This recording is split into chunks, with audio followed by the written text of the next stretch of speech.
শুনলে তো বিশ্বাসই করতে পারবে না বস।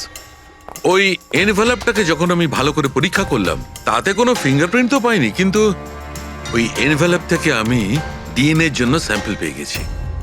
যে ওই চিঠিটা পাঠিয়েছে সে মনে হয় মুখ দিয়ে থুতুর সাহায্যে ওটাকে সেঁটে দিয়েছে। আর এইভাবে ওই এনভেলপ থেকে আমি স্যালাইভা স্যাম্পল পেয়ে গেছি, যার থেকে ডিএনএ টেস্ট করতে পারবো। কিন্তু ডক্টর, ডিএনএ টেস্টিং এতে তো 4 থেকে 6 সপ্তাহ লাগবে। হ্যাঁ, আর আমি 5 দিনের জন্য যাচ্ছি দিল্লি এক কনফারেন্সে। কিন্তু তার আগে আমি কিছু প্রাইমারি টেস্ট করিয়ে নিয়েছি। তো স্যার, আপনি এই টেস্ট থেকে কি পেলেন? এই টেস্ট থেকে আমি জানতে পেরেছি যে এটা যার ডিএনএ হোক না কেন, তার ডিএনএ সুধীর বাবুর ডিএনএ এর সঙ্গে ম্যাচ করছে। কি? তার মানে এই যে তার মানে হচ্ছে এইটা যে এই চিঠিটা পাঠিয়েছে সেটা সুধীর বাবুর কোনো রক্তের সম্পর্কের লোক। তার মানে সুধীরেরই নিজের কেউ সুধীরকে ব্ল্যাকমেল করছে, কিন্তু কে কে হতে পারে?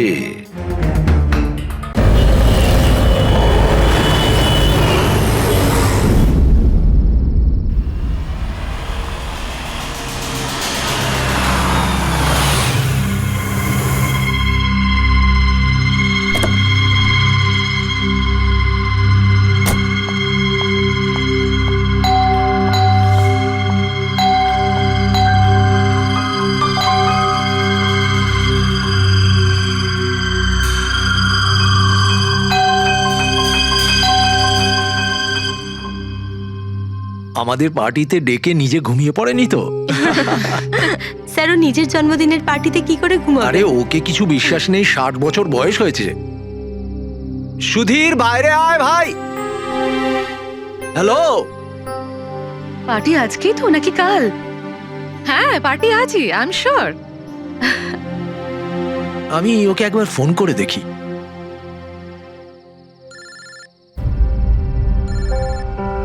ভেতর থেকেই তো রিং শোনা যাচ্ছে, তাহলে কেউ গেট খুলছে না কেন? তাহলে ভিতর থেকে কেউ দরজা কেন খুলছে না?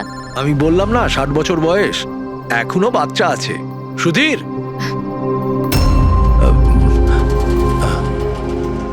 পিছনে জানলার দিকে গিয়ে দেখি। হ্যাঁ হ্যাঁ স্যার, চলুন। চলুন ওদিকে।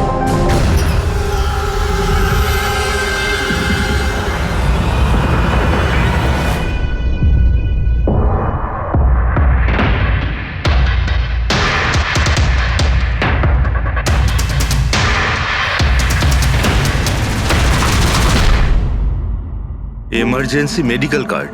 এনার আমন্ড আর শেলফিশে অ্যালার্জি আছে।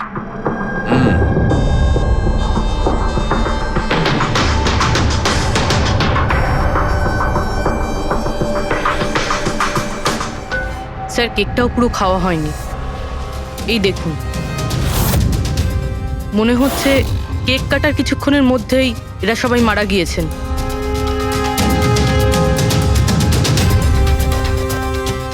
হাতাহাতির কোনো চিহ্নই নেই, সোজা গুলি করেছে।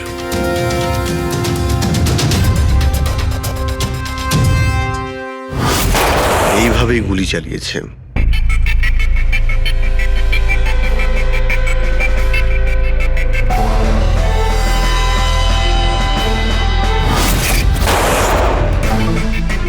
আরেকটা লাশ কোথায়?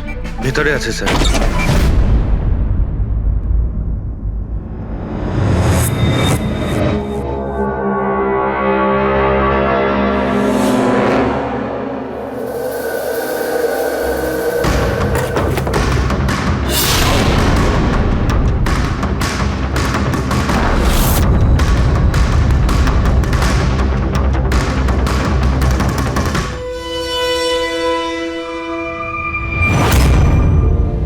গান কেস, কিন্তু এ তো পুরো খালি।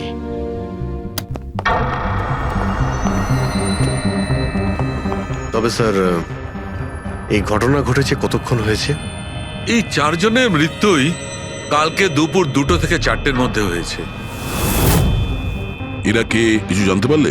হ্যাঁ স্যার, উনি সুধীর বাবু, আর কে উইপস ইন্ডাস্ট্রির চেয়ারম্যান। ওর বড় ছেলে নীল, আর এ ওর ছোট ছেলে রিতেশ। আর ভিতরে যে আছে সে সুধীর বাবুর স্ত্রী মায়া। স্যার, নীল আর রিতেশ দুজনেই আর কে উইভস কোম্পানির বোর্ড মেম্বার ছিল, কিন্তু কোম্পানির অবস্থা খুবই খারাপ ছিল, বন্ধ হওয়ার জোগাড়। প্রচুর ধার বাকি হয়ে গেছিল, আর বাজারের ধারও মেটাতে পারছিল না, সমস্যা বেড়েই চলেছিল। তাহলে এখানে সেলিব্রেশন কি জন্য হচ্ছিল? স্যার সুধীর বাবুর 60তম জন্মদিন ছিল। বার্থডে সেলিব্রেট করছিল? তাহলে নিশ্চয়ই আরো অনেকে এসেছিল। অফিসের কিছু লোক এসেছিল স্যার, আর ওদেরকে জিজ্ঞাসাবাদ করে ছেড়ে দিয়েছি। এরা সবাই এখানে একসাথে থাকতো কি? না না স্যার, এখানে তো শুধু সুধীরবাবু আর মায়া থাকতেন। সুধীরবাবু নীল আর রিতেশের জন্য আলাদা আলাদা বাংলো কিনে রেখেছিলেন। এরা দুজন ওখানেই থাকতো। আজকে তারা বাবার জন্মদিন পালন করতে এসেছিল। স্যার সন্ধেবেলায় অনেক বড় একটা পার্টি হওয়ার কথা ছিল। কেক কাটার কিছুক্ষণের মধ্যেই সবাই মারা যায়। পার্টি প্ল্যান যারা করেছিল সেই টিমটা এসেছিল, কিন্তু কেউ দরজা খোলেনি দেখে চলে গিয়েছিল। বস, আমার মনে হচ্ছে না যে কেউ বাইরে থেকে এসেছিল। যা কিছু ঘটেছে এই 4 জনের মধ্যেই ঘটেছে। কিন্তু বাড়িতে তো কোনো চাকর অবশ্যই থাকবে। আছে তো, চাকর আছে তো, কিন্তু তারা গ্রামে গেছে। সুধীরবাবু শুধু আজকের জন্য একজন সার্ভেন্ট হায়ার করেছিলেন। সে কাল সকালে কাজ করে গেছিল, আর পার্টি শেষ হওয়ার পরে আজকে এসে পরিষ্কার করার কথা ছিল। পার্টি শেষ হওয়ার আগেই সবকিছু শেষ হয়ে গেছে। মনে তো হচ্ছে এটা মার্ডারই। সরি ডক্টর সালুকে, আমার এটা মনে হচ্ছে যে এই 4 জন ছাড়াও এখানে আরো একজন ছিল, যে বাইরে থেকে ভেতরে এসেছিল। একটু মন দিয়ে দেখো, এখানে কোনো হাতাহাতির কোনো চিহ্ন নেই, আর প্রত্যেকটা জিনিস নিজের জায়গাতেই আছে। এটা মনে হচ্ছে যে কেউ কেকের মধ্যে কিছু মিশিয়ে দিয়েছিল, যেটা খেয়ে এরা 4 জনই অজ্ঞান হয়ে গেছিল। তারপরে ওই 5 নম্বর লোকটা বাড়ির মধ্যে ঢুকলো, এসে সবাইকে গুলি করে দিল। এটা বস 100% মার্ডার। মার্ডার আর সুইসাইডও। আচ্ছা, তোমরা তো নিশ্চিতভাবে কি করে বলছো? স্যার এই দেখুন, বাকি 3টে লাশের কাছে স্ট্রাগলের কোনো চিহ্ন মাত্র নেই, শুধুমাত্র সুধীর বাবু ছাড়া। এনার পা ভাঁজ হয়ে রয়েছে, অনেকটা ব্লাডও বেরিয়েছে। আমার মনে হয় যখন ওনার গুলি লাগে তখন উনি বেঁচে ছিলেন। যদি উনিও কেক খেয়ে বাকিদের মতো অজ্ঞান হয়ে থাকতেন, তাহলে ওদের মতোই পড়ে থাকতেন। ইনি প্রথমে 3 জনকে গুলি করেন আর তারপর সুইসাইড করেন, এরকম মনে হচ্ছে। যদি এটাই হয়তো, তাহলে যে বন্দুক দিয়ে গুলি করা হয়েছিল সেটা কোথায়? সেটা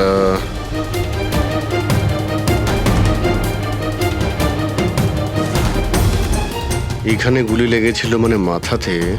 সুধীর বাবু যদি এইভাবে গুলি চালান তো এইভাবেই হয়তো পড়েছেন, আর তখনই হাত থেকে বন্দুকটা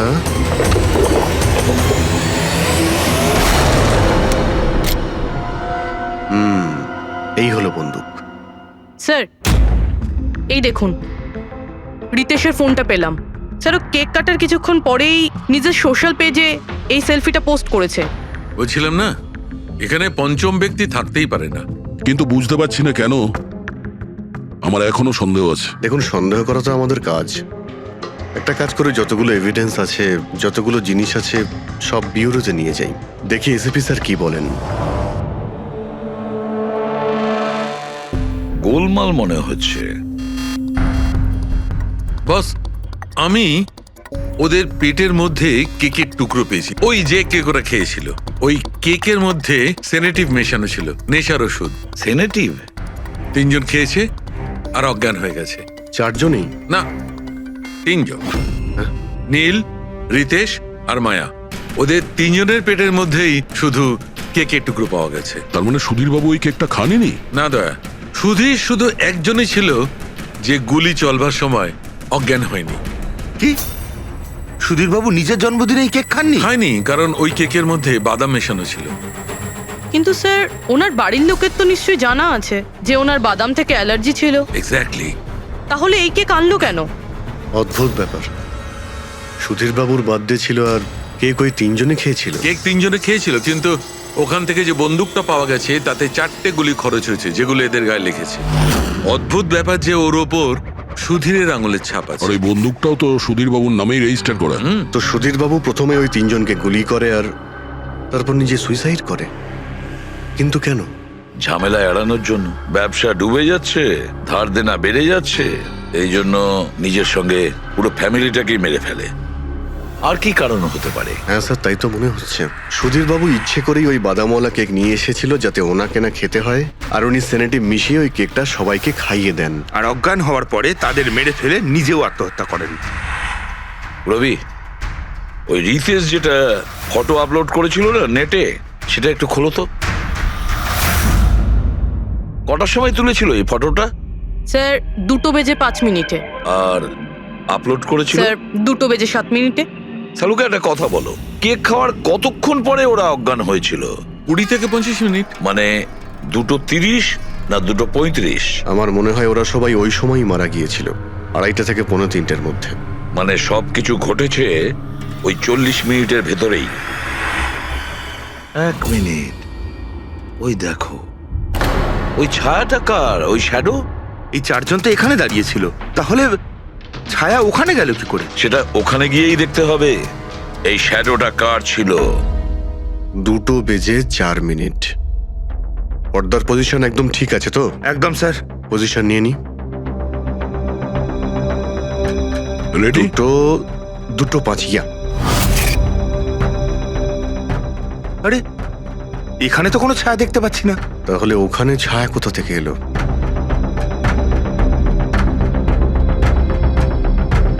রোদটা এই দিক থেকেই আসছে। পুরবি, তুমি ওইখানটা গিয়ে দাঁড়াও তো। ইয়া, ব্যাস।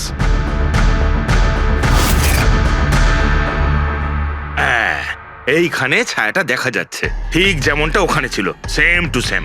আমি ঠিকই বলেছিলাম, এখানে কোনো 5 নম্বর লোক ছিল। আর সে ওখানেই দাঁড়িয়েছিল যেখানে আমি দাঁড়িয়েছিলাম। এই সেই লোকটাই হবে যে সুধীরবাবু আর তার পরিবারকে মেরেছে। আর সে আমাদের অলমোস্ট ধোকা দিয়ে দিয়েছিল যে এটা মার্ডার কাম সুইসাইড। আর ওর ছায়াই ওকে ধোকা দিয়ে দিয়েছে। কিন্তু স্যার, আমরা এই ছায়ার মাধ্যমে খুনি অবধি পৌঁছবো কি করে? খুনির মেন টার্গেট ছিল সুধীরবাবু, আর সে ওই সময় ওখানেই দাঁড়িয়েছিল। নিশ্চয়ই চেনা জানাই কেউ হবে। কারেক্ট। খোঁজ নিয়ে দেখো সুধীরবাবু পার্টিতে কাদের কাদের ডেকেছিলেন।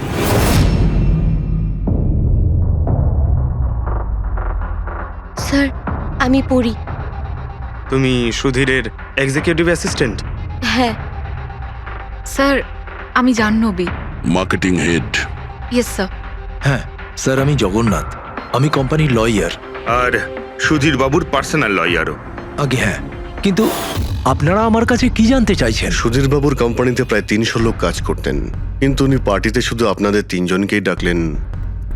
এরকম কিসের বিশেষ সম্পর্ক ছিল আপনাদের সঙ্গে সুধীরবাবুর? স্যার, আমি আগেও বলেছি যে আমি ওনার এক্সিকিউটিভ অ্যাসিস্ট্যান্ট।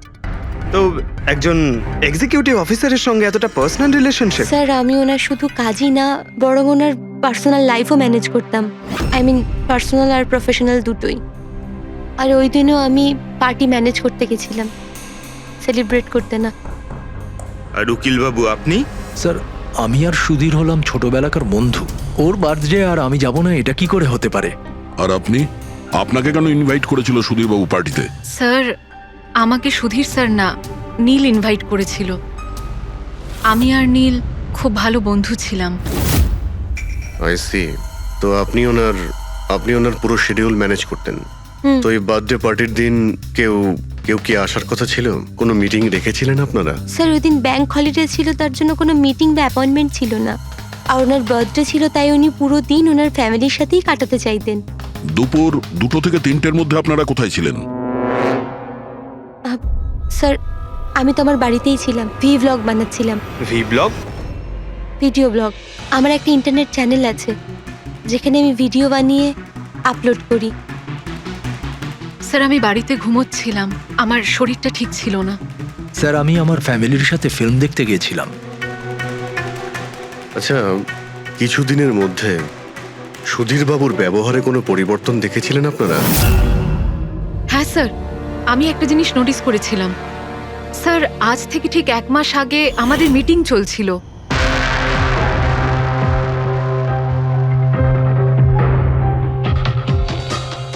স্যার, কি ব্যাপার, ভেতরে এসো।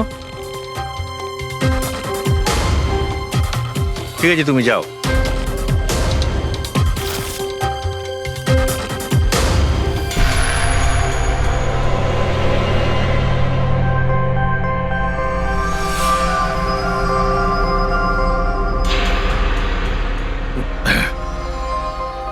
Sorry gentleman, meeting is over. বাচ্চাদের পোশাক? Yes sir. আচ্ছা, আর কিছু নোটিস করেছিলেন আপনারা? কোনো অদ্ভুত কিছু? হ্যাঁ স্যার, এই 2 সপ্তাহ আগে উনি আমাকে বলেছিলেন যে উনি ওনার দলিল চেঞ্জ করতে চান। উইল বদলাতে চাইছেন কেন? জানি না স্যার, ওনার দলিলে 3 জন মানুষের নাম ছিল। একজন ওনার স্ত্রী মায়া, আর 2জন ওনার ছেলে। কিন্তু উনি চতুর্থ একজনের নাম জুড়তে চাইছিলেন, অ্যাড করতে কি চাইছিলেন। কি নাম ছিল ওই চতুর্থ জনের? ওনার নাম তো উনি বলেননি। আপনি কি উইলটা বদলেছিলেন? আসলে আমি পেপার সব তৈরি করে দিয়েছিলাম, ব্যাস নাম ভরে ওতে সুধীরকে সই করতে হতো। জানি না কি হলো, হঠাৎ নিজের বার্থডের কিছুদিন আগে ও আমাকে বলল যে দলিল বদলাতে চায় না, ওই পুরনো দলিলটাই থাকবে। ঠিক আছে, এই চতুর্থ ব্যক্তি আবার কোথা থেকে এলো যার নাম সুধীরবাবু নিজের উইলে ইনক্লুড করতে চেয়েছিলেন? সুধীরজির মৃত্যুর এই চতুর্থ জনের সঙ্গে কোনো কানেকশন থাকতে পারে। আমার তো এটাই কিছুতে মাথায় ঢুকছে না। বাচ্চাদের পোশাক কেউ কাউকে কেন পাঠাতে যাবে? বাচ্চাদের জামা কাপড় পাঠানো হয়েছিল, তাহলে ওই এনভেলপটা কোথায় গেল? সুধীরবাবুর রুমটা তোমরা ভালো করে চেক করেছি, ওখানে তো কিছুই পাইনি আমরা। বাড়িতে নয় তো অফিসে?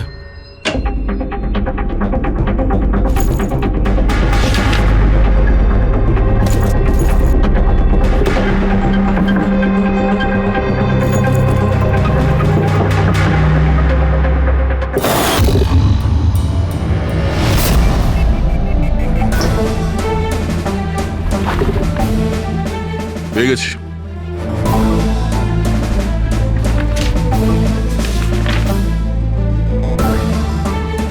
আরে এতে তো দেখছি কোনো পোস্টাল স্ট্যাম্প বা যে পাঠিয়েছে তার নামই নেই।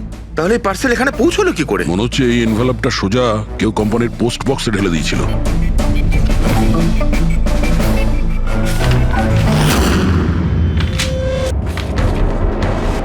এই এনভেলপটা ডক্টর সালুকের কাছে পাঠিয়ে দিই, উনি হয়তো কিছু পেতে পারেন। ঠিক আছে। আচ্ছা, এই জাহ্নবী বলছিল যে এই পার্সেলটা দেখে মিস্টার সুধীর একদম চমকে গিয়েছিলেন। হতে পারে কোনো পুরনো স্মৃতি জেগে উঠেছিল। আর তারপর উনি কাউকে কলও করেছিলেন হয়তো। আগের মাসের কল ডিটেলস সুধীরবাবুরটা দেখি এই এনভেলপ পাওয়ার পরে সুধীরবাবু সবার আগে কাকে ফোন করেছিলেন? সুধীরের ফোন এসেছিল অনেক বছর বাদে। কি কথা হয়েছিল আপনাদের দুজনের? খুব রেগেছিল যে আমি ওকে কেন এনভেলপটা পাঠিয়েছিলাম, কিন্তু আমি তো ওকে এনভেলপ পাঠাইনি। কিন্তু কোনো কারণ তো ছিল যাতে সুধীরবাবু আপনাকে সন্দেহ করেন। হ্যাঁ নিশ্চয়ই, ওই এনভেলপে বাচ্চার জামা ছিল। ওর মনে হয়েছিল ওটা সেই জামাটাই যেটা আমি আর সুধীর আমাদের সন্তানের জন্য কিনেছিলাম। আমাদের বাচ্চার জন্য? আমার আর সুধীরের সন্তান। 30 বছর আগে আমি আরকে ওয়েবস কোম্পানিতে অ্যাকাউন্ট ডিপার্টমেন্টে কাজ করতাম। সুধীরের বাবা সেটার মালিক ছিল। ওখানেই সুধীর আর আমার সম্পর্ক হয়েছিল।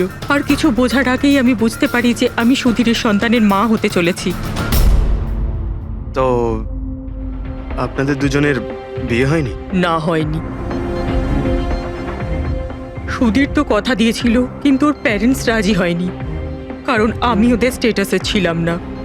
ওনারা তো সুধীরের বিয়ে অনেক বড়লোক বাড়িতে আর সেম স্টেটাসে করতে চেয়েছিলেন। তারপরে ওর প্যারেন্টস আর ফ্যামিলি খুব চেষ্টা করেছিল ওকে, আমাকে, এমনকি আমার ফ্যামিলিকেও বোঝানোর জন্য যে আমি বাচ্চাটাকে নষ্ট করে দিই।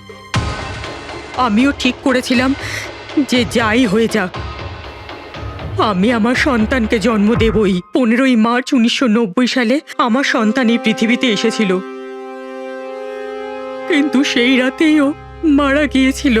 যে বাচ্চাটাকে কোলে নিয়ে আদর করছিলাম, ছোট ছোট জামা কাপড় পরাচ্ছিলাম, কিচ্ছু করতে পারিনি আমি। আমি ভেবেছিলাম যে এরকম সময় তো সুধীর আমার পাশে থাকবে, আমাকে সাপোর্ট করবে, কিন্তু ও তো এর আগেই আমার সাথে কথা বলাটাও বন্ধ করে দিয়েছিল। আর ওই মাসেই ও মায়াকে বিয়েও করেছিল। তো সেই জন্যই আপনি আজ অব্দি বিয়ে করেননি আর এখানে একাই থাকেন? হ্যাঁ। সুধীরবাবু আপনার সঙ্গে যা যা করেছেন তার জন্য খুব কষ্ট হয়েছে আপনার, হয়তো খুব ঘেন্না করতেন ওকে। আমার থেকে বেশি ঘেন্নাও আর কেই বা করতে পারে। উনি আপনাকে আপনার অধিকার দেয়নি, আপনি সম্পত্তিতে ভাগ চাইলেন, আর যখন সম্পত্তি উনি আপনাকে দিলেন না তখন আপনি রেগে গেলেন আর মেরে দিলেন ওকে। আমি ওকে মারিনি, আর আমি ওকে কেন মারবো? আমি তো চেয়েছিলাম যে ও বেঁচে থাকুক আর সারা জীবন কষ্ট পাক। যেদিন সুধীরবাবু মারা যান সেদিন দুপুরবেলা আপনি কোথায় ছিলেন? আমি বাড়িতেই ছিলাম। আপনার কাছে কোনো উইটনেস বা প্রমাণ আছে? কোনো প্রমাণ নেই। হ্যালো, হ্যাঁ স্যার। ওকে স্যার, হ্যাঁ এখানেই আছেন, আমি বলে দিচ্ছি। হ্যাঁ, ইয়েস স্যার। স্যার সালুমকে স্যার ফরেন্সিকে ডাকছেন তাড়াতাড়ি, বলছিলেন যে কিছু দেখাতে চান। ওকে। শুনলে তো বিশ্বাসই করতে পারবে না বস। ওই এনভেলপটাকে যখন আমি ভালো করে পরীক্ষা করলাম তাতে কোনো ফিঙ্গারপ্রিন্ট তো পাইনি, কিন্তু ওই এনভেলপ থেকে আমি ডিএনএর জন্য স্যাম্পল পেয়ে গেছি। যে ওই চিঠিটা পাঠিয়েছে সে মনে হয় মুখ দিয়ে থুতু সাহায্যে ওটাকে সেঁটে দিয়েছে। আর এইভাবে ওই এনভেলপ থেকে আমি স্যালাইভা স্যাম্পল পেয়ে গেছি, যার থেকে ডিএনএ টেস্ট করতে পারবো। কিন্তু ডক্টর, ডিএনএ টেস্টিং এতে তো 4 থেকে 6 সপ্তাহ লাগবে। হ্যাঁ, আর আমি 5 দিনের জন্য যাচ্ছি দিল্লি এক কনফারেন্সে, কিন্তু তার আগে আমি কিছু প্রাইমারি টেস্ট করিয়ে নিয়েছি। তো স্যার আপনি এই টেস্ট থেকে কি পেলেন? এই টেস্ট থেকে আমি জানতে পেরেছি যে এটা যার ডিএনএ হোক না কেন তার ডিএনএ সুধীরবাবুর ডিএনএ এর সঙ্গে ম্যাচ করছে। কি? তার মানে এই যে তার মানে হচ্ছে এইটা যে এই চিঠিটা পাঠিয়েছে সেটা সুধীরবাবুর কোনো রক্তের সম্পর্কের লোক। তার মানে সুধীরেরই নিজের কেউ সুধীরকে ব্ল্যাকমেল করছে, কিন্তু কে কে হতে পারে? স্যার, অদিতির পেটে যে বাচ্চাটা ছিল সেটা তো মরা অবস্থায় জন্মেছিল। হ্যাঁ, আর রইল বাকি সুধীরবাবুর 2 ছেলে নীল আর রিতেশ।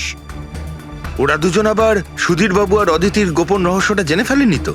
হতে পারে তার জন্যই ব্ল্যাকমেল করছিলেন, বাচ্চাগুলোর পোশাক পাঠিয়ে। আচ্ছা স্যার, ওই যে বাচ্চাদের পোশাক পেয়েছিলাম ওগুলো কি সত্যি পুরনো নাকি ময়লা টয়লা করে পুরনো দেখানোর চেষ্টা করা হয়েছে? আমি ওগুলোকে স্পেশালাইজড ল্যাবে পাঠিয়ে দিয়েছি চেক করার জন্য, তাড়াতাড়ি জানা যাবে।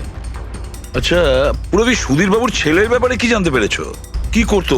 স্যার 1 বছর আগে সুধীরবাবু নিজের কোম্পানিতে নিজের ছেলেদেরকেই বোর্ড মেম্বার বানিয়েছিলেন, আর তারপর থেকেই কোম্পানি লসে যেতে শুরু করলো। ওরা কোম্পানির টাকা নিয়ে নিজেরাই নয়ছয় করতো, দামি দামি গাড়ি, প্রচুর শখ মেটাতো, সবকিছু করতো শুধু কাজ বাদ দিয়ে।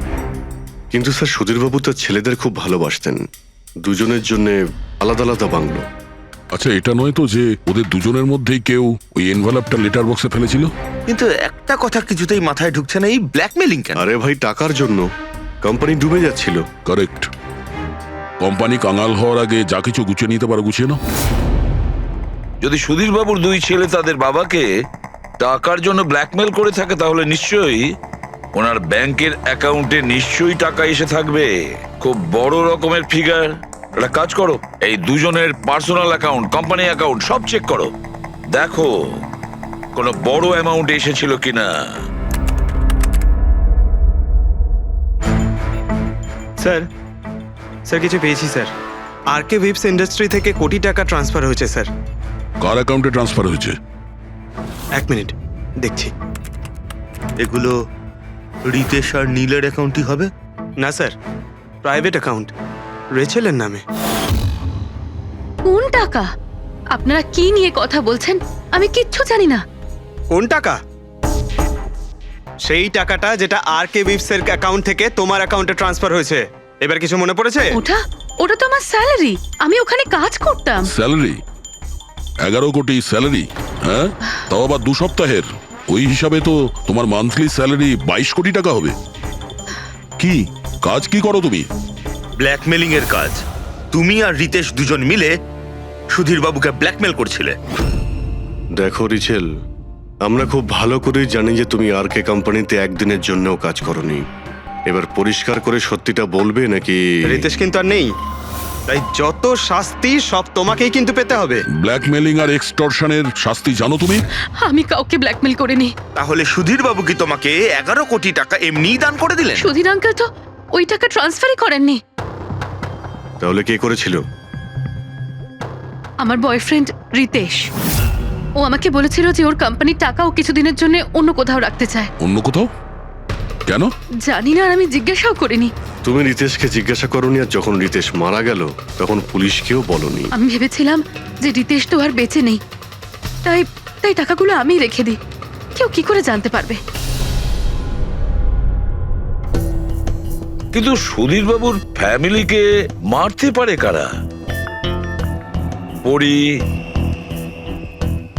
তো ভিডিও বানাচ্ছিল, আর জাহ্নবী অসুস্থ ছিল, আর জগন্নাথ নিজের ফ্যামিলির সঙ্গে ফিল্ম দেখছিল।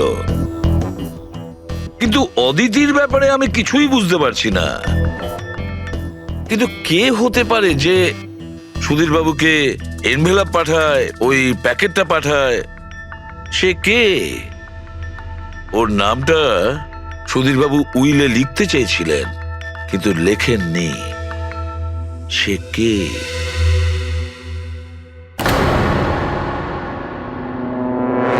প্রেমের দ্বিতীয় কেকটা কোথা থেকে আসলো? হ্যাঁ স্যার, এখানে দুটো কেক। সেটাই তো, যখন বার্থডে ছিল সুধীর বাবু তার নিজের ফ্যামিলির সঙ্গে, ছোট কেকটা কেন কাটতে যাবে যেখানে এত বড় কেকটা রয়েছে এর সামনে? স্যার, যাতে ও রাতে পার্টিতে বড় কেক খেতে পারে। আরে ভাই, সুধীর বাবু কি 18 বছরের বাচ্চা ছিল নাকি যে নিজের বার্থডেতে দুটো কেকের অর্ডার দেবে? স্যার, হতে পারে এই কেকটা ওনাকে কেউ গিফট করেছে, এই কিন্তু বাদামওয়ালা কেক। সেটা তো বক্সে নিয়ে আসবে, আর তার উপরে কেক শপের নামটাও লেখা থাকবে। না স্যার, ওখানে তো আমরা কোনো বক্স পাইনি। ছিল না? হতে পারে কেউ এই কেকটা বাড়িতে বানিয়েছে। সেই জন্যই আমরা ওখানে বক্স পাইনি। কিন্তু এই আমন্ড দেওয়া কেক পাঠালোটাকে? স্যার, হ্যাঁ, স্যার আমি জাহ্নবীর সোশ্যাল প্রোফাইল চেক করছিলাম। স্যার, এখানে ওর অনেক অনেক ছবি আছে যেখানে ও কেক আর পেস্ট্রি বেক করছিল। বেকিং ও খুব পছন্দ করে। হ্যাঁ, আমি বেকিং পছন্দ করি, তাতে কি? তো কিছু না, তুমি বাদামওয়ালা কেক বানিয়েছিলে না সুধীর বাবুর জন্য? আমি যখন জানি যে ওনার বাদামে অ্যালার্জি, তাহলে আমি ওনার জন্য বাদাম কেক কেন বানাবো? কারণ তুমি চাইছিলে যে উনি কেকটা না খান, যদি খেতে অজ্ঞান হয়ে যেত না। আর তুমি চাইতে যখন তুমি ওকে মারবে তখন যেন ওর জ্ঞান থাকে, কষ্ট পায় তোমার সামনে, প্রাণ ভিক্ষা করে, তাই না? আরে আমি সুধীর আঙ্কেলকে কেন মারবো? তুমি কেকের মধ্যে সেনেটিভ মেশাওনি রিতেশ, নীল আর মায়াকে মারার জন্য? আপনারা এইসব কি বলছেন বলুন তো? ব্যাস ব্যাস, অনেক হয়েছে। তুমি বলেছিলে না যে ওই দিন তুমি অসুস্থ ছিলে আর বাড়িতে ছিলে? কোথাও তুমি যাওনি। তুমি পার্টিতে কিভাবে গিয়েছিলে কিনা পার্টিতে? আমি সত্যি 2-3টে পর্যন্ত ঘুমিয়েছিলাম। তারপর ঘুম থেকে ওঠার পর আমার মনে হলো যে আমি একটু বেটার ফিল করছি, আর তাই আমি পার্টিতে চলে যাই। এতে আমার কি অন্যায়? তুমি যদি রাত 2টো থেকে 3টে অবধি সত্যিই ঘুমিয়েছিলে, তাহলে 2:30টার সময় যখন সুধীর বাবু মারা যান, তখন তোমার মোবাইল ওনার ঘরের সামনে গেল কি করে? দেখো জাহ্নবী, মিথ্যে বলে কোনো লাভ নেই। আমরা তোমার মোবাইলের রেকর্ড চেক করে দেখেছি। যে সময় সুধীর বাবু মারা যান সেই সময় তোমার ফোনের লোকেশন ওনার বাড়ির কাছেই ছিল। এবার সত্যি বলবে নাকি আরো টাইম ওয়েস্ট করতে চাও? আমি আর নীল একে অপরকে ভালোবাসতাম। আমরা ভেবেছিলাম যে নীলের বাবার বার্থডে, আমাদের কাছে একটা ভালো সুযোগ ছিল ওনাকে আমাদের ব্যাপারটা বলার, আর সেই জন্যই আমি ওখানে যাই। ওখানে গিয়ে নীলকে অনেকবার কল করি, প্রায় 1 ঘন্টা ওখানে ছিলাম আমি, কিন্তু নীলের কোনো কল আসেনি। আমি ভেবেছিলাম নীল হয়তো সময় পাচ্ছে না আমাকে কল করার। মিথ্যে কথা। তোমার মনে হয়েছিল নীল তোমাকে ঠকাচ্ছে, সেই কারণে তুমি ওকে আর ওর পুরো ফ্যামিলিকে মেরে দিয়েছো। এই আপনারা কি বলছেন বলুন তো? আমি বেকিং করতে ভালোবাসি, তার মানে তো এটা নয় যে খুনটা আমি করেছি। ইন্টারনেটে রেসিপি দেখে তো যে কেউ কেক বানিয়ে ফেলতে পারে। কেক বানানো কি এমন কঠিন কাজ? আর রিতেশের গার্লফ্রেন্ড রেচেল, ও তো বেকিং করে। আপনারা ওকে কি কেন কিছু জিজ্ঞেস করছেন না? সবাইকে জিজ্ঞেস করবো আমরা। ডাকো সবাইকে। ভীষণ ইন্টারেস্টিং কেস এটা। এরকম খুব কম হয় যে এতজনের কাছে একটা লোকের প্রাণ নেওয়ার জন্য সুযোগও আছে আর মোটিভও আছে। আপনারা আবার? আরে স্যার, আমি কেন মারবো ওনাকে? আপনি নীলকে বিয়ে করতে চেয়েছিলেন, ওর ফ্যামিলির লোকেরা রাজি হয়নি। এ তো খুব বড় একটা কারণ খুন করার। আর সুধীর বাবুর ফ্যামিলির জন্য আত্মমর্যাদা, সোশ্যাল স্ট্যাটাস অনেক গুরুত্বপূর্ণ ব্যাপার ছিল। এর সবচেয়ে বড় এক্সাম্পল অদিতি দেবী। আর সুধীর বাবু এই নিজের সম্পত্তি আর স্ট্যাটাসের জন্য আপনার জীবন নষ্ট করে দিয়েছেন। তাহলে আপনার থেকে বেশি ঘৃণা আর কে করতে পারে? আমার কাছে পয়সার কোনো মূল্য নেই, আর না কোনো বিষয়ে রিগ্রেট। আফসোস তো তোমার হওয়ার কথা রাচেল। এখানে তো 5,000 টাকার জন্য মানুষ মানুষকে খুন করে, আর তুমি তো বসে বসে 11 কোটি টাকা পেয়েছো। আর আপনি? আপনার হাতে তো সুধীর বাবু তার লাইফের রিমোট কন্ট্রোল দিয়ে দিয়েছিল। আপনি সবই জানতেন ওনার ব্যাপারে। এটাও জানতেন যে উনি ওনার গানটা কোথায় রাখেন। দেখুন, আপনাদের যা ইচ্ছে বলতে পারেন। আমি আপনাকে আগেও বলেছিলাম যে আমি সেদিন ঘরে ভিডিও ব্লগ বানাচ্ছিলাম। চাইলে আমার ফোনও চেক করতে পারেন। হ্যাঁ হ্যাঁ নিশ্চয়ই। ওই দেখি, জানা তো যাবে কিভাবে ভিডিও ব্লগ বানানো যায়।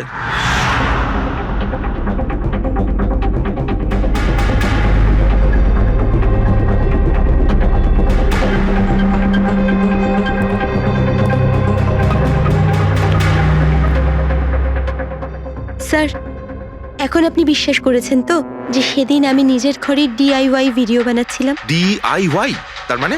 Do it yourself. স্যার, আমি প্রত্যেকদিন নিজের ইন্টারনেট চ্যানেলে মানুষদের দৈনন্দিন কাজের ইজি পদ্ধতি দেখাই। Do it yourself. স্যার, হ্যাঁ নিউজ পেপারটা দেখুন, ডেটটা ওই একই। হ্যাঁ সেটাই তো আছে। মানে ভিডিও ওই দিনই শুট করা হয়েছিল? স্যার, হ্যাঁ পুরবি। স্যার আমি মেমোরি কার্ডের ডেট আর টাইম চেক করেছি। এই ভিডিওটা ওই দিনই তৈরি করেছিল, 2টো থেকে 4টের মধ্যে। আচ্ছা, আর স্যার ওরির মোবাইল লোকেশন ক্রস চেক করেছিলাম আমরা, তাতে দেখলাম ও সেদিন বাড়িতেই ছিল। পুরবি একটা কাজ করো, এই 4 জন লেডিসকে আলাদা ঘরে বসাও। স্যার হুম। চলো।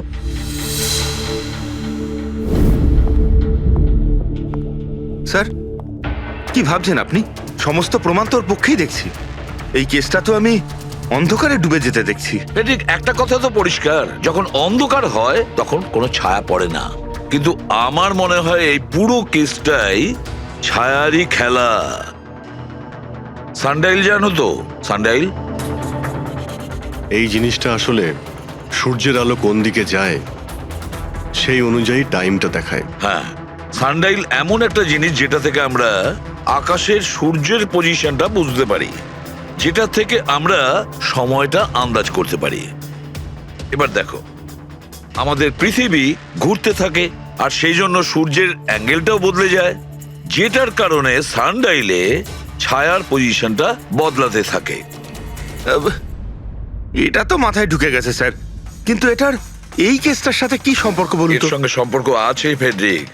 পরি, এই পুরো প্রমাণগুলোই আমরা পরীর কাছ থেকে কালেক্ট করেছি।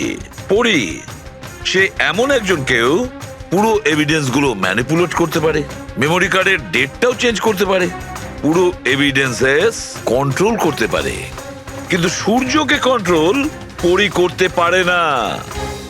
ভুলে যেও না যে সূর্য কোনো সময়ই ভুল সময় সে দেয় না। তার মানে ওরি ভিডিওতে ডেট আর টাইম দুটোই চেঞ্জ করে দিয়েছে? হয়তো চেঞ্জ করেছে বা করেনি, কিন্তু এখন আমরা এই ছায়াকে প্রশ্ন করব যে পরি সত্যি বলেছে না মিথ্যে বলেছে। কারেক্ট। এই সেটিংটা একদম সেরকমই হয়েছে যেমন পরীর ভিডিওতে ছিল। আর রোদও সেই রকম আছে সেদিন যেরকম ছিল। শুধু পরীর জায়গায় পুরবি দাঁড়িয়ে আছে। স্যার আমরা এখানে কি করব? আগামী 6 ঘন্টা পর্যন্ত পুরবীকে এইভাবেই দাঁড়িয়ে থাকতে হবে যেভাবে ভিডিওতে পরী দাঁড়িয়েছিল। আমরা এটাই দেখতে চাই যে যদি পরী সত্যি কথা বলে তাহলে 2টো থেকে 4টের মধ্যে পুরবীর মুখে ঠিক সেই জায়গা থেকে রোদ্দুর পড়বে যেমন পরীর মুখে ছিল। আর স্যার, যদি আমার ছায়া পরীর ছায়ার সাথে ম্যাচ না করে তো? তো দেখতে হবে। ক্যামেরা অন করো।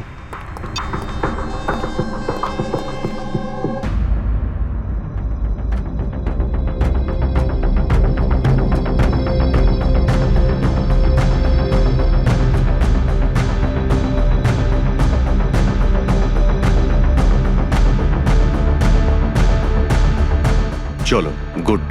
ওকে পুরবী, রিল্যাক্স। আচ্ছা কি আছে এই ভিডিওতে? আরে দেখতে দাও ভাই।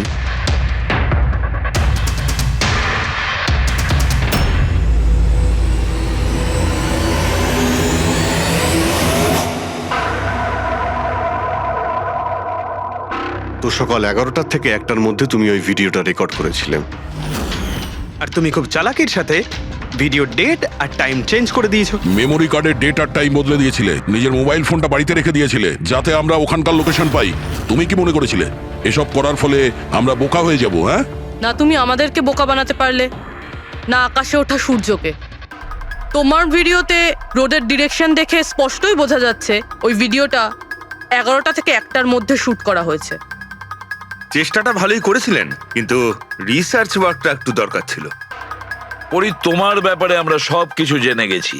পড়ি, আমাদের হয়তো ম্যাক্সিমাম 4 সপ্তাহ সময় লাগবে তোমার ডিএনএ টেস্ট করে এটা প্রমাণ করতে যে তুমি সুধীর বাবুর মেয়ে, কিন্তু তাতে সত্যিটা বদলে যাবে না।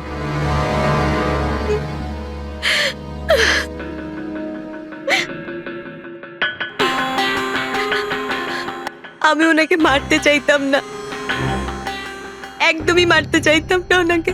আমি তো শুধু এইটুকু চাইতাম যে উনি আমাকে স্বীকার করুক। ছোট থেকে এখনো অবধি আমি অনাথ আশ্রমে বড় হয়েছি, তার জন্য একটা ফ্যামিলি চাইতাম আমি। তুমি সুধীর বাবুর ব্যাপারে জানতে পারলে কিভাবে? ওই আমার ছোটবেলার জামা কাপড়ের জন্য।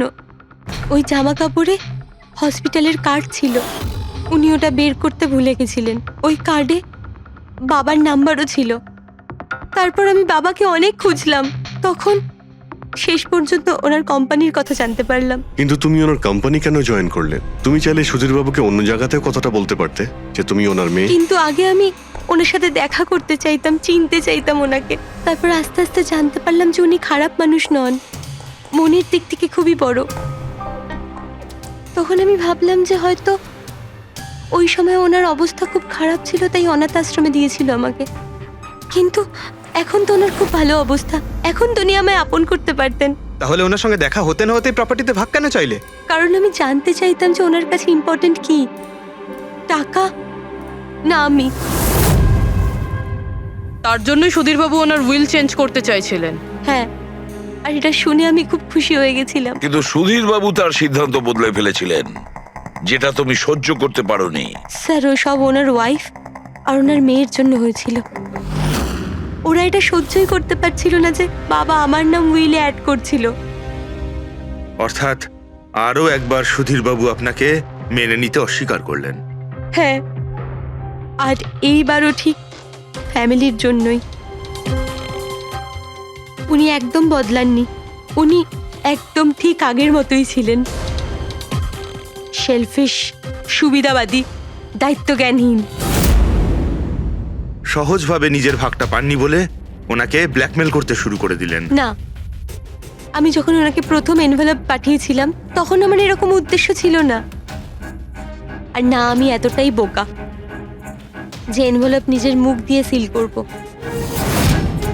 আমি তো এটাই ভাবতাম যে অ্যাটলিস্ট উনি আমাকে নিজের ফ্যামিলিতে ইনক্লুড করুক, আমার নিজেরও একটা ফ্যামিলি হোক। আর তার জন্যই আমি বাবার জন্মদিনের দিন নেশাযুক্ত ওষুধ দিয়ে বাদামের কেক নিয়ে ওনার বাড়িতে গেছিলাম। Happy birthday to you.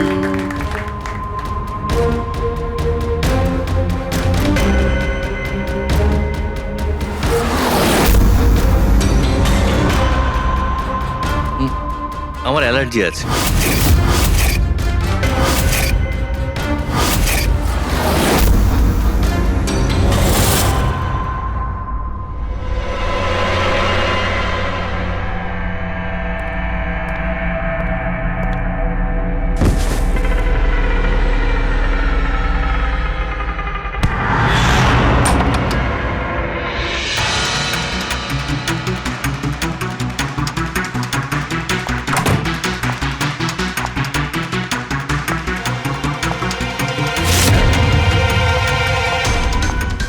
বাবা,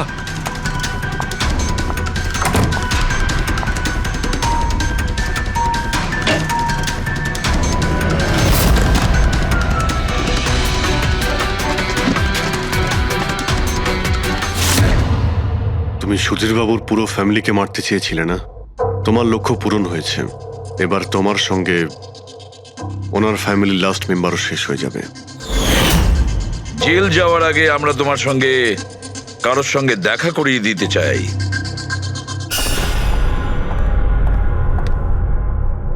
ইনি অদিতি দেবী, তোমার মা। মা, আপনাকে মিথ্যে বলা হয়েছিল যে আপনার সন্তান মৃত জন্ম নিয়েছিল।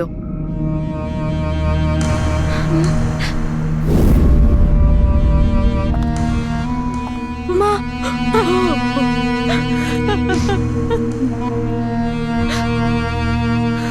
ওর এই সুধীর বাবু আর তার ফ্যামিলিকে শেষ করে দিয়েছে। আমরা দুঃখিত, আপনারা দুজন আবার বিচ্ছিন্ন হয়ে যাচ্ছেন।